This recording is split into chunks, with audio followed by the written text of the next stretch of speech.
Huh? What is this? What are you thinking giving me something like this as a gift? The gift that I received from my husband was to celebrate the birth of our baby. I immediately threw it into a trash can.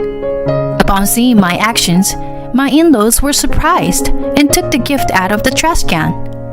However, as soon as they saw the contents of the gift, they understood why I had thrown it away, and my in-laws began to tremble.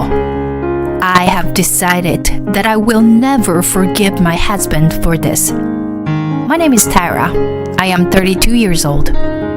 After graduating from high school, I worked as a sales clerk at a vintage clothing store, but I quit my job when I got pregnant.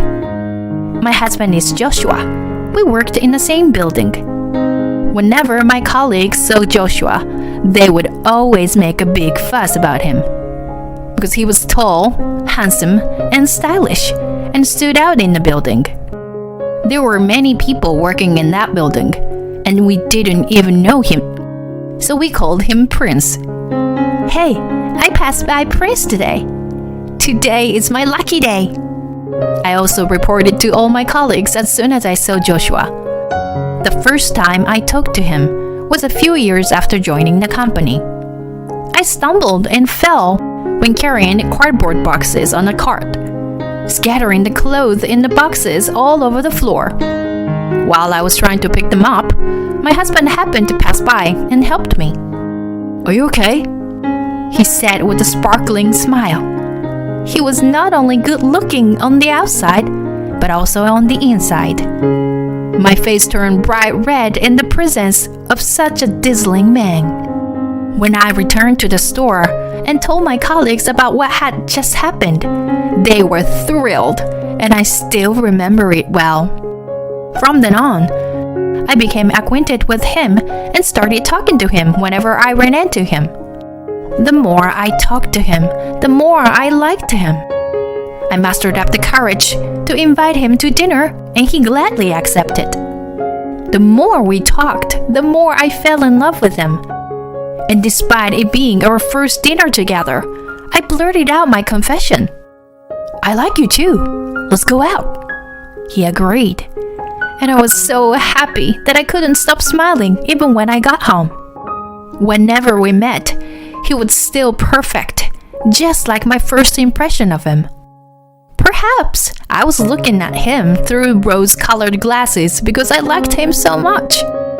However, we often had trouble staying in touch when we were apart. It was common for me to get a response on WhatsApp a day later. "I'm sorry, I don't check my phone that often." He often said that. Since we didn't communicate frequently, I was always super excited when I could finally see him. Because of that, even after 3 years of dating, my love for him had not changed. I had come to think that I wanted to be with this person forever. After a while, I found out I was pregnant. "Really? I'm happy too. Let's get married." When I told Joshua, he soon proposed to me. While he was stroking my stomach, he was happy that we were going to have a child. I was so happy to marry my beloved husband that I couldn't stop crying. Because my morning sickness was severe, it was difficult to continue working in sales, which involved standing all day, so I decided to quit my job. When I told my colleagues, they cried and rejoiced as if it were their own news. Since I became a housewife, I did my best to do the household chores that I was not particularly good at before.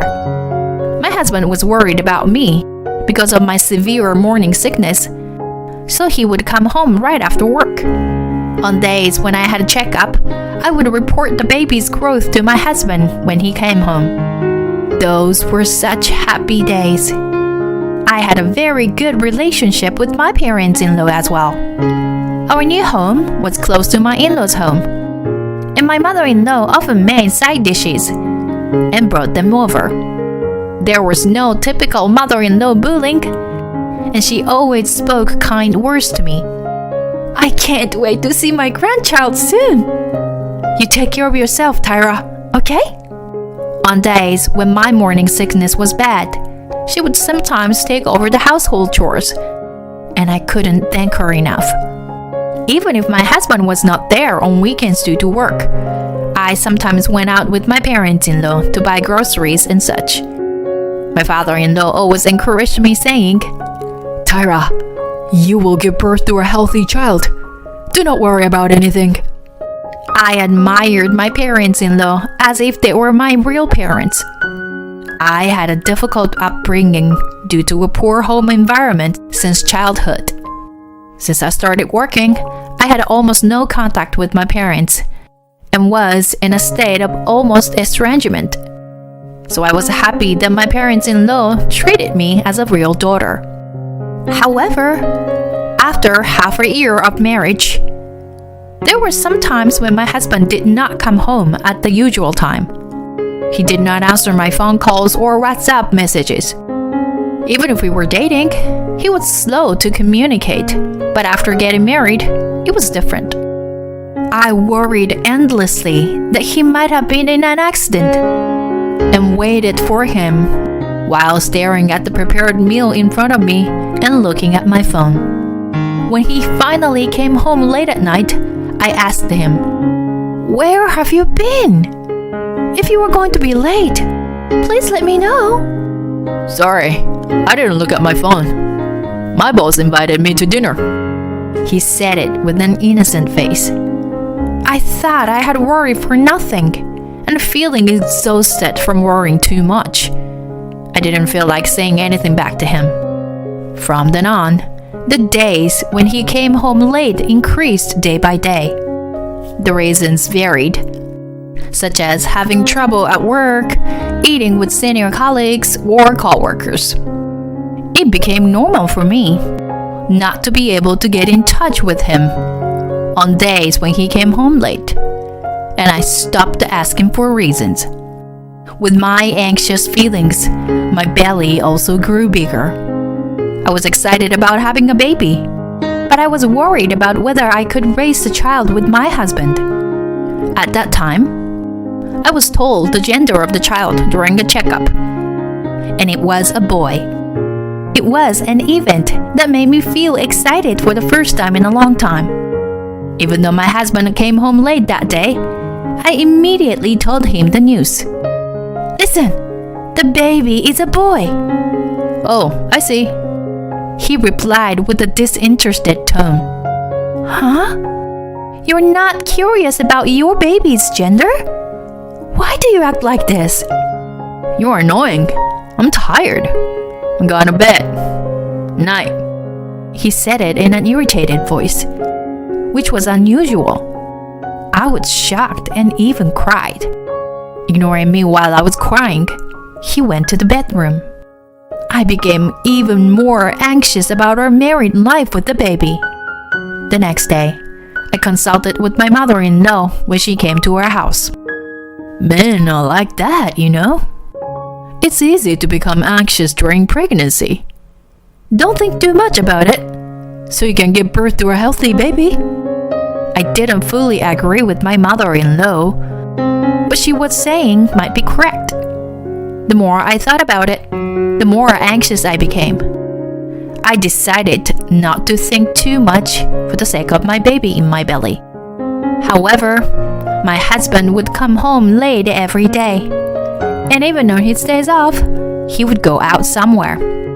I had accumulated mistrust towards him.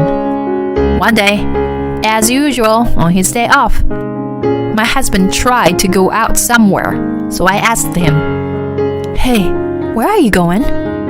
Do you not care about me and our unborn child? I could give birth anytime now." I had had enough. I exploded and cried out. Seeing me, my husband said, "I'm sorry, honey, for making you feel that way. I just have some urgent business that cannot be postponed. If anything happens, please let me know. I will keep an eye on my phone, okay?" My husband hugged me and said those words. I was surprised by his kind words, as I was prepared to fight with him. If he spoke to me like that, I couldn't blame him anymore. In the end, my husband went out, but he quickly responded to my WhatsApp messages that day. I was glad that our relationship was repaired before birth. My mother-in-law came every day and stayed by my side, so I felt relieved. I told my husband the due date many times and reminded him every morning before he left. Okay, take care. My husband said so and went out. Finally, one day, the contraction started, and I contacted my mother-in-law, who rushed over to me immediately. Here he comes! Make sure you can go to the hospital anytime. My mother-in-law prepared everything efficiently. I had messaged my husband in WhatsApp. The contraction became shorter and we headed to the hospital. I checked my phone, but there was no response from my husband. Even when I called him, he didn't answer. Please tell Joshua to come. I asked my mother-in-law to pass on the message, since I was in pain and couldn't do it myself. He will definitely come before the baby is born. Tara, just focus on giving birth. My mother-in-law tried to encourage me. However, hours passed after arriving at the hospital, and my husband didn't show up. I couldn't stop thinking about my husband's absence. I asked my mother-in-law many times about Joshua, but she would only reply, "He will come soon." I think she said that to reassure me. A healthy baby boy was born, despite various difficulties. And when I saw my child for the first time, tears of joy couldn't stop flowing.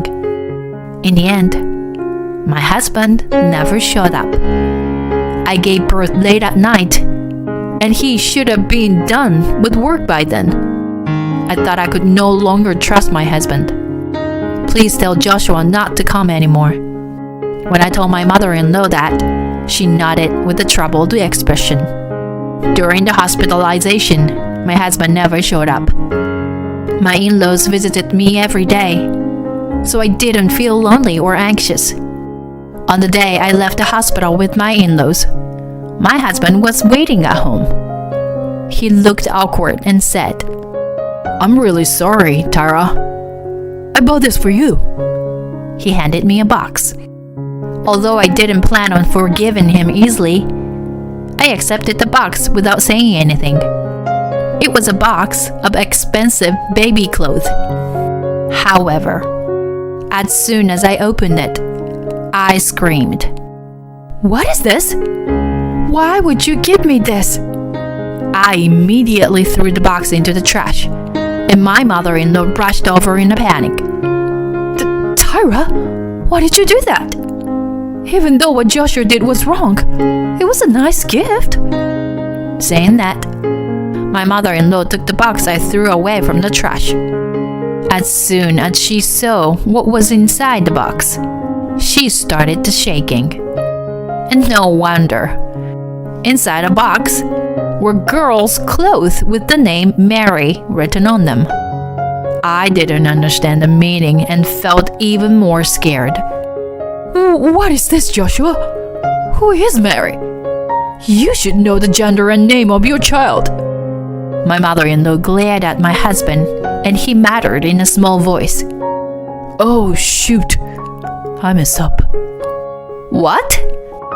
How can you make a mistake like that?" No, well, When I tried to speak, my husband became flustered and couldn't say anything. "Joshua, answer me now. What is this?" Even though my father-in-law yelled at my husband, he remained frozen and didn't answer anything.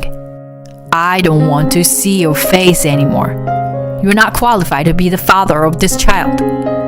You're not qualified to be my husband either. Now, get the hell out of my sight," I shouted, and my mother-in-law continued. "Joshua, you are hiding something, don't you? Well, it doesn't matter now. Just get out." Then my father-in-law pulled my husband out of the house. As soon as my husband left, my son, who had been sleeping soundly until then, started crying. After putting my son to sleep, I thought about investing Joshua's affair. Tyra, you may not want to know, but it will surely be material for divorce.